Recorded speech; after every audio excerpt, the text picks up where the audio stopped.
Good evening, Trump's family. Welcome back to my channel. Have a good night, everyone, and God bless you. Alright, the following is a collection of news from Patriots. Let's get into the news this late Wednesday night.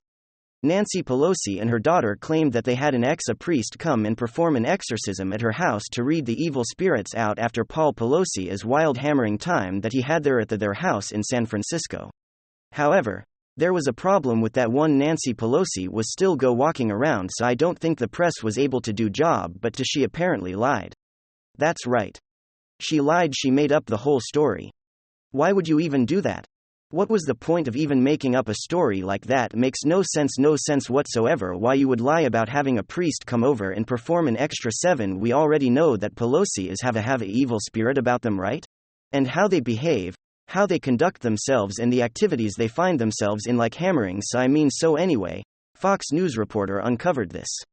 So let's go and dive into what we have here. Coming to us over here on the Gateway Pundit, does that she lied? Church says no exorcism took place in Pelosi's home. Fox News morning host drops a reality check out. What makes you wonder? Maybe she did have a priest come. Maybe it wasn't a priest who practiced Christianity. Maybe it was a priest of the Satan worship temple. Maybe that's who she came in to bring in to perform this exercise. I'm not just saying, I'm just kind of spitballing here. Anyway, let's go and look at this. Check this out, the story over here. So we come down here, and on Saturday, Pelosi-spawned Alexander Pelosi claimed that Paul Pelosi scandal prompted her mother to perform an exorcism on their home in San Francisco. The New York Times reported, I think that weighed really heavy on her soul. And I think she felt really guilty. I think that really broke her over Thanksgiving. She had priests coming trying to have an exorcism of the house and having prayer services. Alexandria told a publication that raised some eyebrows and had people asking what an exorcism on Pelosi home resulted in: a massive cyclone, a bombed inferno. You know, expelling the evils of Pelosi his house, wouldn't you know? The whole nation he would have been like a big beacon in the sky. Of how big that was? Well, according to Fox and Friends, it was a lie. So apparently, her priest at her church said that now nobody went to that house to do an exorcism. After of course, it's no surprise to me that Nancy Pelosi would lie about a story like that, lie about an event that took place at her house like an exorcism. Kind of like her lying about the intruder coming in looking for her now. He was there for Paul. He was. You don't have to lie, Nancy. The truth is going to come out. He was there for Paul. Paul caught him up. Security was lax because obviously the third person in line to be president of the United States home would be under massive surveillance. That would only be laxed if they didn't want activity that would reflect poorly on the family to be seen by many eyes. So yeah, Mr. Dupree is currently being held right now, and I'm consider him a political prisoner at this point for the mistake of actually doing a call at the Pelosi's house. And then, I keep saying the same thing these past couple of days. I keep talking about how I'm building a list of examples of X, Y, and Z, all kinds of moments of hypocrisy of various different issues. Well, it's kind of funny how I always say things like that perfect story pops up for me to reinforce that point. That's exactly what this is. Democrat representative of Katherine Clark. She's just like all the other Democrats over the last couple of years, going on and on and on and on, lecturing you, telling us just how bad Donald Trump is. But most importantly, not just Donald Trump supporters, that evil right-wing MAGA coalition, those domestic extremist terrorists that threaten our nation. She goes on and on and on and on. But you can't exactly say that. You can't exactly be making those points if your own son or your own daughter, I don't know, I don't even know. I mean, it's like a different gender. Every article that I read is now involved in and charged with an act of domestic political terror. I mean, it's game over at that point. And here's where it gets to the point of a list. We're getting a whole list of these privileged left-wing Democrat children, children of prominent Democrat politicians and officials, like Bill de Blasio, his daughter, for instance, who are involved in these acts of vandalism and terrorism, involved in these little Antifa cells. And so I guess what I'm trying to say here as Democrat Representative Katherine Clark, I don't want to ever hear anything about domestic extremism coming from your mouth or your family. Alright, folks. Take a look at this. Let's start off with the receipts. Here's Katherine Clark on January 6, 2021. Despite the seditious attempt to overthrow our democracy, We in Congress will fulfill our duty to ensure the will of the people and the integrity of democracy is upheld. But the next days and weeks remain dangerous. Donald Trump is a traitor to our country and our Constitution. He must be removed from office and prevented from further endangering our country and our people. Representative Clark shares her memory of the January 6th insurrection. Everyone listen to this. And being here in DC this morning is already emotional. But I guess if I had to pick one, it would be as I approached the Capitol, to go to my office to see those white supremacist flags flying. And to hear this angry roar that emanated from the Capitol. The tear gas and the bear spray that were being used against the police. It was a moment that is imprinted on my mind. And the thought that this was happening in our country just was so hard to take in.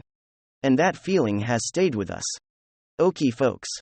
In fiery remarks, Katherine Clark blasts extremists who have taken over the speakership vote that was 2 weeks ago. Democrat Representative Katherine Clark claiming that the America First House Republicans who were standing in Kevin McCarthy's way were extremists who are taking over. Katherine Clark keeps telling us the extremists have taken over. Well, Mrs. Katherine Clark, let's have a real conversation about extremists. Womp womp womp.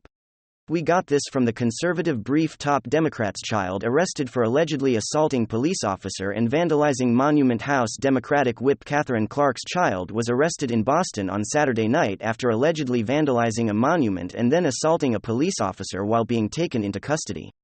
According to a Boston police news release, Jared Dole of Melrose was arrested during an anti-police protest. Dole was placed under arrest and charged with assault by means of a dangerous weapon, destruction or injury of personal property, and damage of property by graffiti/tagging. Clark released a statement on Twitter following the arrest and described Dole as non-binary and referred to her child as Riley. My daughter again. I still have no idea what I'm looking at here, or what the gender of the individual really is. I'm assuming it's a biological male. But anyways, let's continue on. But she released this tweet right over here last night. My daughter was arrested in Boston, Massachusetts. I love Riley, and this is a very difficult time in the circle of joy and pain and parenting. This will be evaluated by the legal system, and I am confident in that process. Yeah, I'm sure you're real confident in that process. Because what's probably going to happen is your child is going to be let off scot-free, kind of like a la Hunter Biden. But it's another one of these examples to add to the list. We have this from Antifa. Watch Jared Riley Doe allegedly graffiti Stop Cop City and assaulted police while resisting arrest. This is the individual named Perfectly Stable.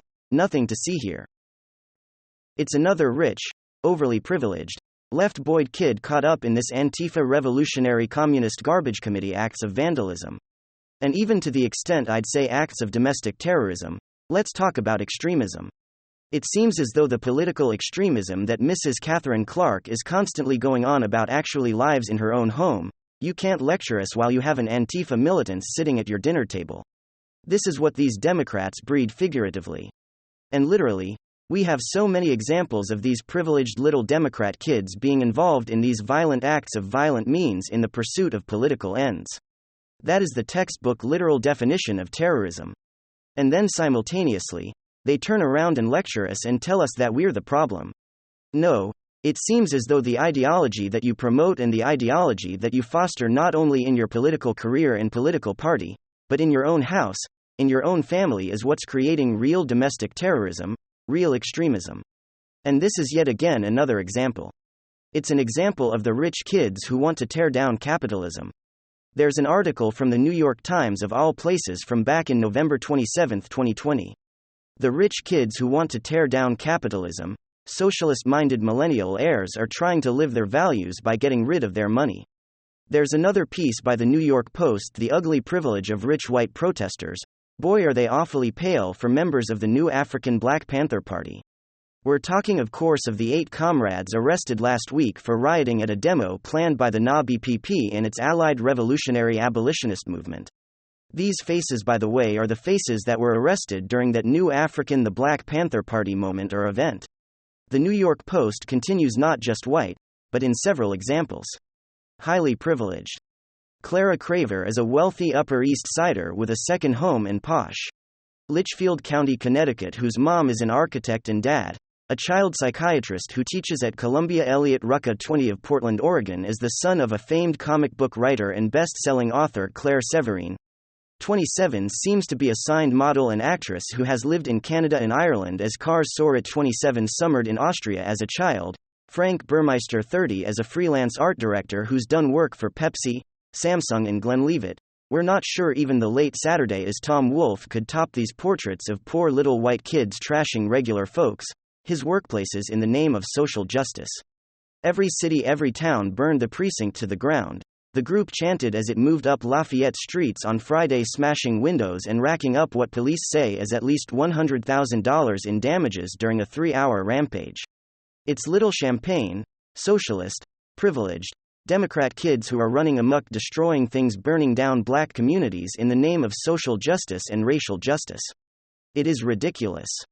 And it's the same phenomenon that we're seeing with Mrs. Catherine Clark and her daughter/son/ I don't even know at this point. I mean, I use too much brain bandwidth for this gender stuff.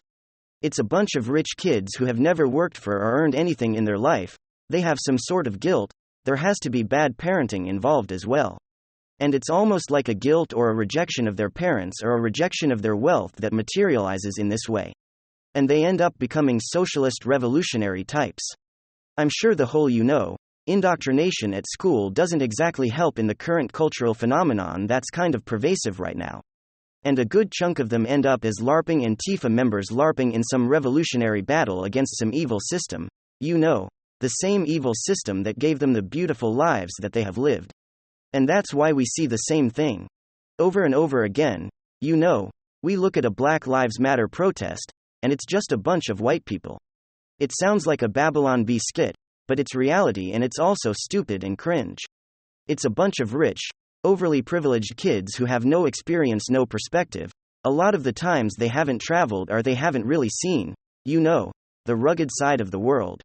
Maybe they've gone to rich posh places, but they haven't seen the rugged side of the third world and they just lacked perspective. They don't know what communism is.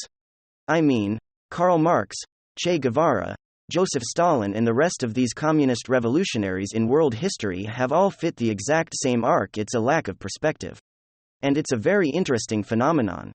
You have poor people across the globe who are willing to do anything to get a chance.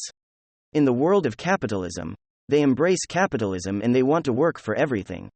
And then you have these rich spoiled brats who have everything, and it seems as though they want to spend most of their energy working towards breaking it all down and losing it all via socialism. It's cringe. It's weird. It's a very interesting psychological phenomenon, but it's real. The stats back it up, the anecdotes back it up. And here's yet again another anecdote, another Democrat kid caught in the same LARPing fantasy. And just to go back to the initial point of the video, Mrs. Democrat Representative Catherine Clark, I never want to hear a word about extremism from your facehole ever again. Fix your own damn house before you lecture anybody else? Kind of similar to these woke revolutionary types. Make your bed, become an adult, and get your own crap together before you lecture the rest of the world on how to fix the world's problems. Alright, thanks for being here, folks. Please receive a big hug from all of us. Let me know down below if you like these updates.